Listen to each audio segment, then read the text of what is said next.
Hi, I'm Toby, and recently in class I have read the poem The Midnight Ride of Paul Revere. Good poem, but there are a few historical inaccuracies in the poem.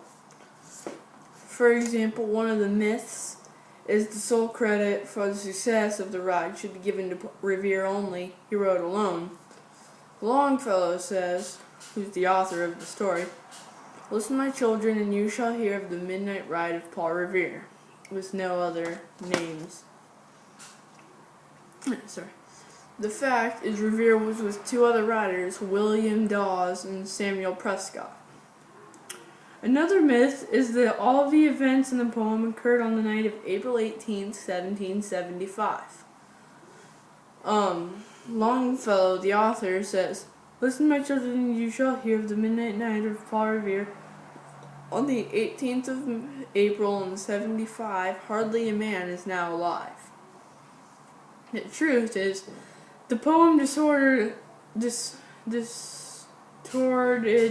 the occurrence of events. The one if by land, two if by sea thing was April 16th, 2 days before the ride, and the dead bodies in the church occurred the day after the Battle of Lexington, which was 2 days after his ride, so they couldn't have been there.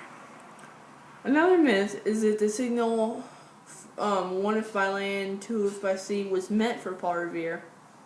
Longfellow says, "One if by land and two if by sea, and I on the opposite shore will be ready to ride and spread the alarm."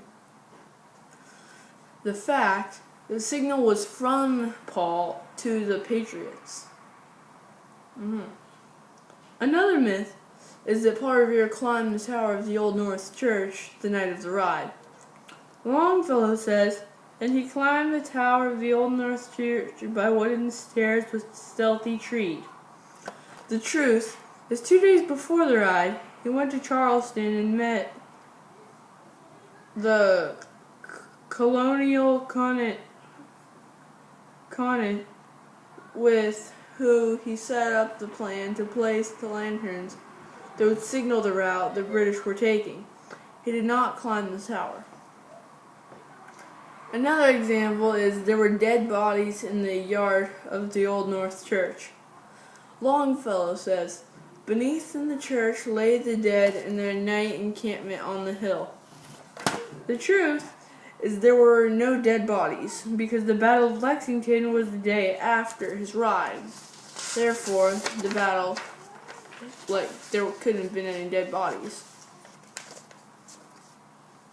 Another myth is Paul Revere rode triumphantly into Concord.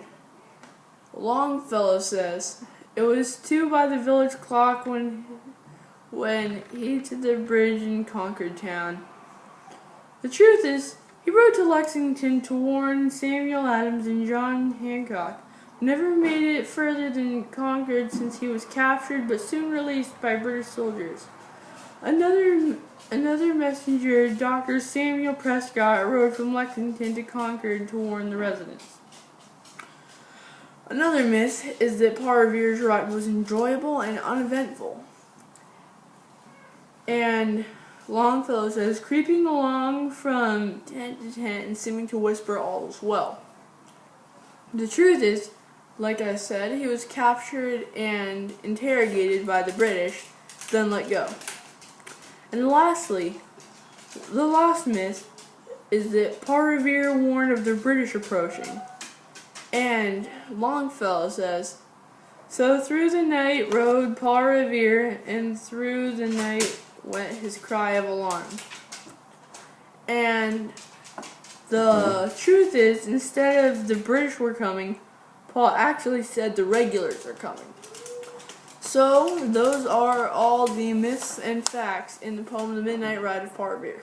Thank you.